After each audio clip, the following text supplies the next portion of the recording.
July of 1977. The newly elected Prime Minister of Israel, Menachem Begin, arrives in America. He had come to meet with President Carter and American Jewish leaders. This was a man at a moment of long-awaited political triumph and victory. He had finally overthrown the political establishment of the fledgling state of Israel, snatching a victory from the hands of defeat after losing more elections than any other opposition leader in the history of democracy. And yet, over his trip, he engaged in an act that was all about not celebration and victory, but mourning and sadness. His trip coincided with the 9th of Av, Tisha B'Av, and like the custom of many, Menachem Begin went to synagogue, lowered himself on the floor like a mourner, and sat listening to the haunting tunes of Jeremiah's Lamentations. To the media, this must have seemed utterly incongruous. The newly victorious Prime Minister of a restored Jewish Commonwealth, sitting Shiva for a civilization destroyed almost 2 millennia before. And yet, for those who knew Begin, for those who know the Jewish story, this was entirely apt. Tisha B'Av is the day that all Jews, prime ministers included, stand in the abyss of the Jewish calendar. After weeks of gradual preparation, mentally, emotionally, and physically, today is the day where we sit and, dare I say, wallow in the brokenness of our history, in the brokenness of our lives, in the brokenness of our community, and in our world. We descend into tragedy, into pain, into the sense of loss. Al Eila Ani Bochia chants the haunting tones of lamentation. For these I cry. Eini yardi mayim. My eyes water with tears. For those cut down in their prime. For the sage skinned alive by the Romans. For the family slaughtered by the Crusades. For the town, like Menachem Begin's hometown, exterminated by the Nazis. For boys on their way home from school, kidnapped and murdered, simply because they were Jewish. On Tisha B'Av we mourn. We lament the destruction, the desecration, the loss of human life, the collapse of 2 Jewish commonwealths. The Mishnah text collects 5 great tragedies that have befallen our people on this day.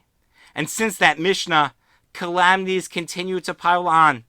Jewish expulsion from England on the 9th of Av in 1290, from France in 1306, from Spain in 1492, and even in more modern times, Nazi approval of the infamous final solution on Tisha B'Av, 1941.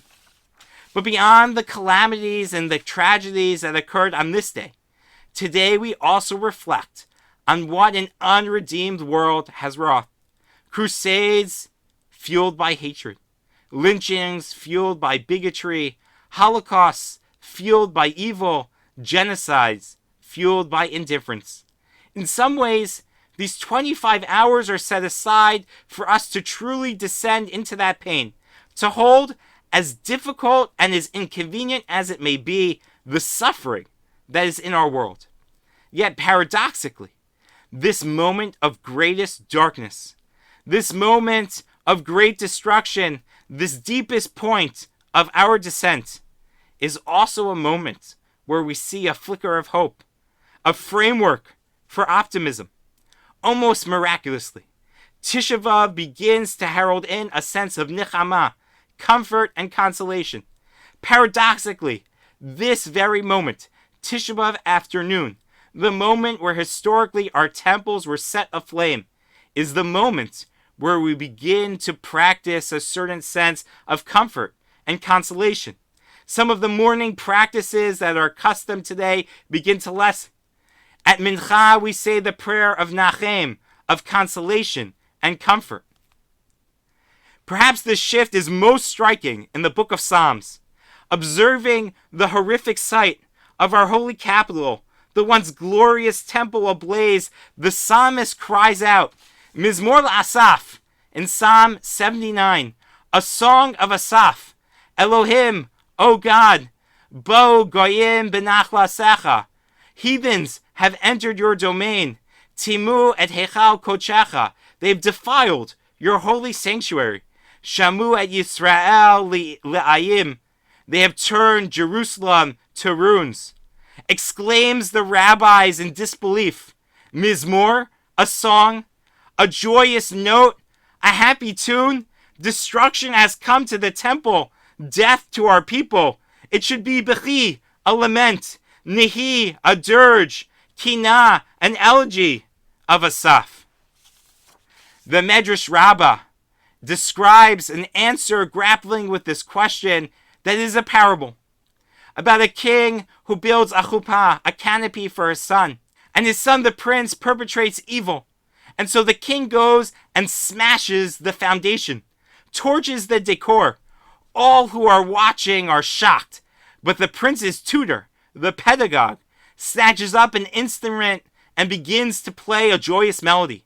Bewildered, the elders of the kingdom turn to the tutor in disbelief. The king has overturned the chuppah, the canopy, the sanctuary of his son, and you have the audacity, the gall, to play joyous music. The tutor replies, precisely because the king vented his anger on the chuppah of his son, and did not, God forbid, pour out his anger on his son. The king spared his son and vented his anger on bricks and mortar of the chuppah. The Medrash concludes, Kach Amar Asaph, so proclaimed Asaph. I am singing to the Almighty because the Almighty chose to vent the divine justice on the stones, on the wood of the temple, and have spared our people from the extermination. Mizmor Asaph, it is a joyous song. The enemies have destroyed the temple, and not, God forbid, destroyed the Jewish people.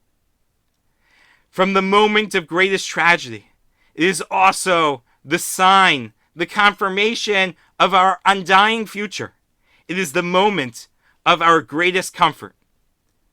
Menachem Begin, on that fateful first trip to America, goes the next day after sitting on the floor of that synagogue, mourning the destruction of Jerusalem. He goes on Meet the Press, and this is what he tells them. Your permission, before I answer this very important question, I would like to say a few words about the day we now meet because of its universal importance. Today, in accordance with our calendar, it is the 9th of the month of Ab. It is the day when 1907 years ago, the Roman legions, the 5th and the 12th, launched their ultimate onslaught on the Table Mountain, set the temple ablaze, and destroyed Jerusalem, subjugated it. And Menachem Begin uses Tisha B'Av as a launching point for the future of the Jewish people. He recognizes that this moment is a point of departure as we look to the future to rebuild, to reconstruct, and to relive that experience. As we emerge from this moment on the calendar, despite the deepest pain, and with the acknowledgement of the fact that we do not understand God's mysterious ways, we look to the future, to the opportunity to rebuild, to grow, and to rekindle.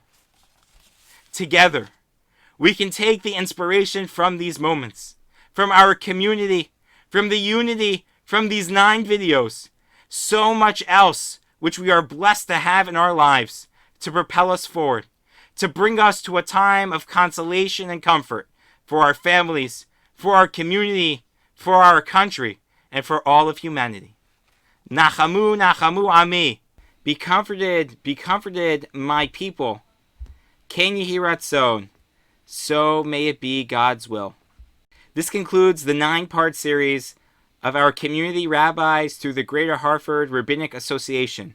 I'd like to just thank the Federation, in particular Susanna and Heather, for their partnership in promoting this, in producing this, and getting this out.